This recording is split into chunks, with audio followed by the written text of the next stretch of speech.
Hola, ¿qué tal? Mi nombre es Yesenia Mérida Pérez, soy licenciada en psicología y actualmente estoy cursando el posgrado perteneciente a la maestría de psicología clínica de la Casa de Estudios de la Universidad Eurohispanoamericana con sede campus Jalapa. ¿Ok? Me encuentro en la experiencia educativa de sistemas terapéuticos contemporáneos. ¿Ok? Hemos llegado al final de nuestra asignatura y como actividad final voy a explicar brevemente algunos conceptos respecto a los diversos enfoques de terapias que puede haber actualmente, en dónde se pueden ocupar y cuáles son algunas características, metodologías, hablar un poquito sobre ello. Es bien sabido que nuestra sociedad en los últimos años ha evolucionado y han habido cambios drásticos en cuestión de nuestra salud mental. Por ello, como psicólogos, es importante tener un conocimiento amplio y vasto respecto a los modelos de intervención. Dichos modelos son importantes que se adecúen a las necesidades de nuestro paciente o cliente, que siempre se busque su bienestar y principalmente se sientan cómodos, que para nuestro paciente resulte un proceso óptimo. Algunos de los modelos más clásicos de intervención se encuentran los psicodinámicos, los cognitivos conductuales, humanístico existencial y por último, pero no menos importante, los sistémicos, que a continuación explicaré brevemente.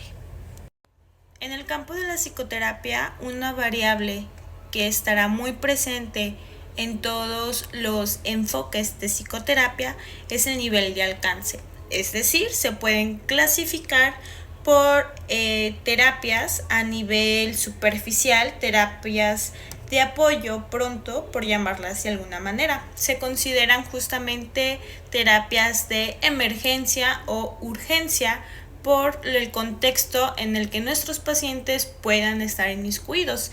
Por ejemplo, en algún tipo de desastre natural, las personas al estar en una situación de shock, la terapia breve sistémica, por mencionar una, puede ser muy útil, ¿no?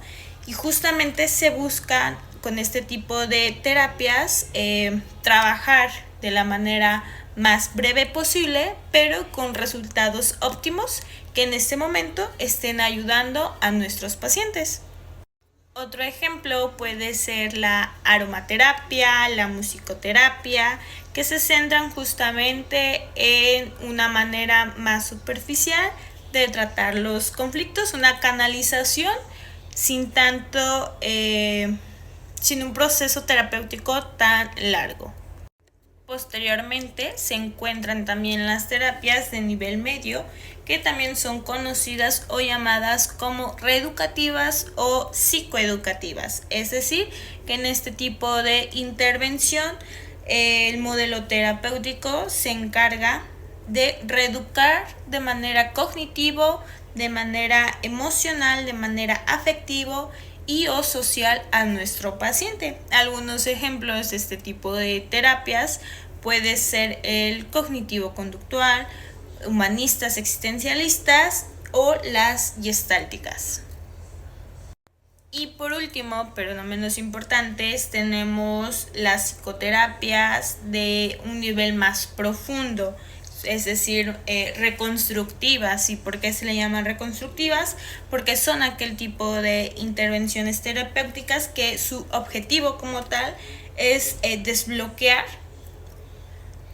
encontrar y o analizar los núcleos internos de nuestros pacientes con la finalidad de una construcción sana hacia nuestros pacientes. Esta terapia o este enfoque es mejor conocido como el psicoanálisis y sus variables de psicoanálisis. Se conoce como una terapia, un análisis largo, suele ser de periodos un poco más prolongados. Siguiendo con este recorrido de enfoques psicoterapéuticos, continuamos con la que es terapia racional emotiva. Esta terapia surge alrededor de los años 50, 60 y es creada por Albert Ellis. Actualmente cuenta con una orientación cognitivo-conductual, es decir, que se relacionan entre sí, digamos que está apadrinada, por mencionarlo de alguna manera, y es una de las psicoterapias más populares actualmente en el campo de la psicoterapia. Ha habido diversos resultados positivos con temas de duelos, adicciones, fobias, entre otros.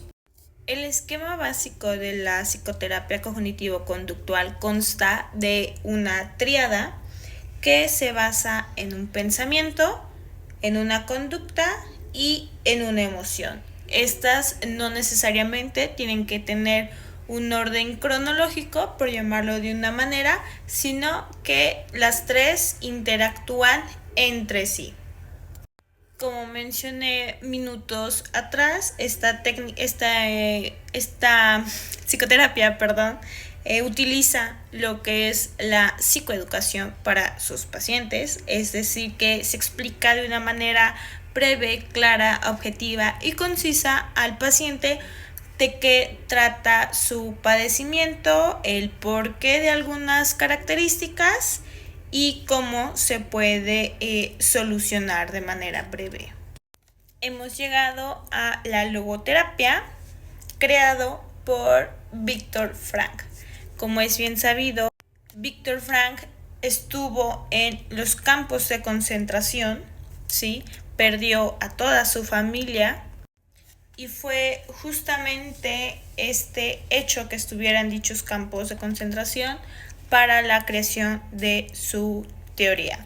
Que bien, por aquí tiene este libro, El hombre en busca del sentido, donde justamente explica cómo él, estando dentro de los campos de concentración, la pérdida de amor, esperanza, fuerza, voluntad, valía, entre otros tantos valores, fueron arrancados moralmente de cada persona, y como esto fue para un nuevo enfoque psicoterapéutico. Proseguimos con el enfoque de psicoterapia breve sistémica. Es muy importante que en cada estudio de cualquier psicoterapia o cualquier otra ciencia se tome en cuenta los sucesos históricos que estaban aconteciendo en el surgimiento de, en este caso, una nueva psicoterapia.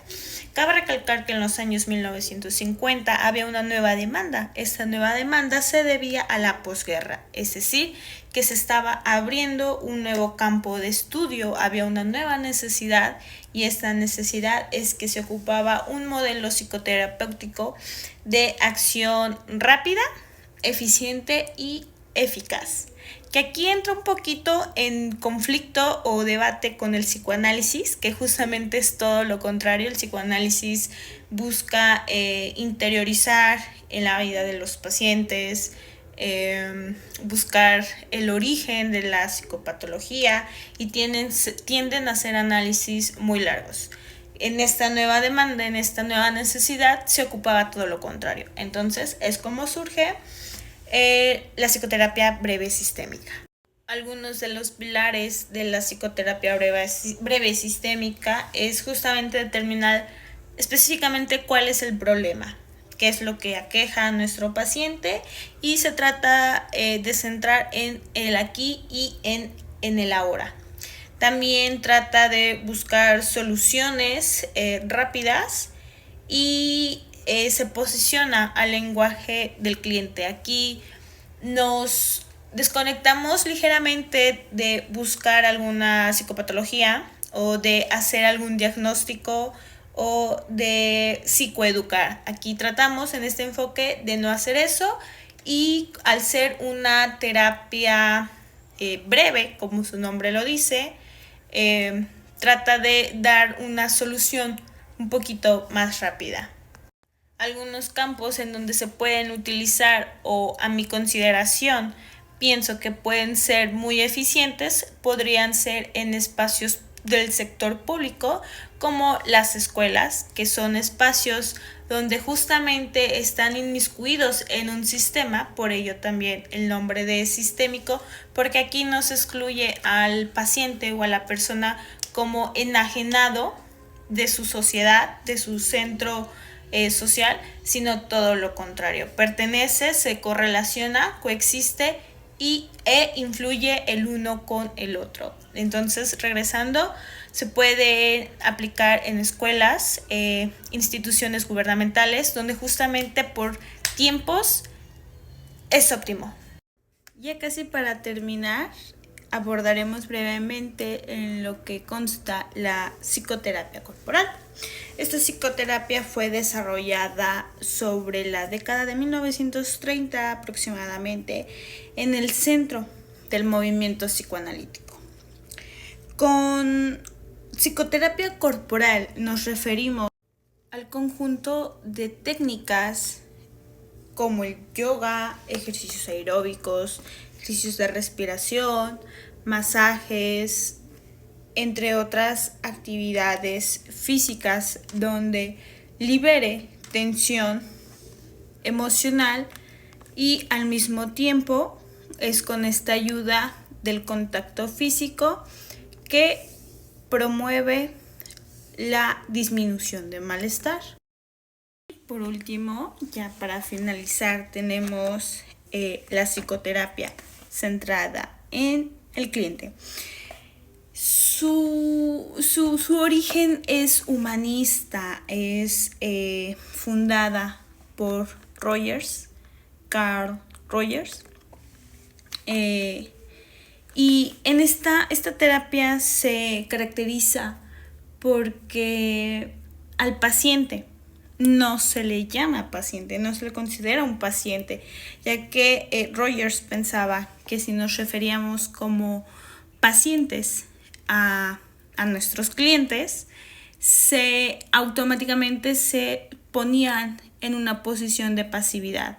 Entonces optó por sustituir la palabra paciente y mejor utilizar la palabra cliente. Esta terapia tiene 3 condiciones o actitudes base, por decirle de alguna manera, y la primera es la aceptación y consideración incondicionalmente positiva, es decir, que la persona busque ayuda, reconozca que necesita ayuda y se acepta sin condición alguna, que se esté dispuesto a demostrarse vulnerable ante el terapeuta. También la empatía centrada en la persona sufriente y la autenticidad, congruencia, es decir, que el terapeuta permita a menudo un diálogo sincero, constructivo, lejos de juzgar y o criticar. En este tipo de psicoterapia es muy común que los clientes, como Rogers se refiere al cliente, llamado así en otros enfoques, nuestro cliente pasa por diversas etapas, donde la primera puede ser sentimientos de resistencia, no querer comunicar con toda claridad cuál es la problemática. Pero poco a poco se va desenvolviendo y justamente el objetivo es que al finalizar nuestro cliente se centre en él, se sienta pleno y se reconozca como un humano con diferentes emociones, sensaciones positivas, negativas, pero que pueda encontrar las habilidades y herramientas para hacer algo con ello. Como conclusión, siendo profesionales de la salud mental y próximos psicólogos clínicos, creo que deberíamos de tomar mayor responsabilidad en la cuestión de capacitación sobre los diferentes enfoques psicoterapéuticos. Si bien es cierto, cada quien tendremos preferencias en cuestión de gustos por el enfoque, pero también debemos considerar que nuestros pacientes o clientes llegarán con diversas necesidades, diversos factores que pueden influir sobre el avance en su terapia o no. Por ello es importante tener este conocimiento sobre los enfoques y analizar cuál le iría mejor, cuál sería más conveniente para su salud. Si bien es cierto, quizá en algunos tengamos avances o resultados más favorables, siempre hay que escuchar el devenir de nuestros pacientes. Agradezco su atención y doy por terminado este video. Gracias.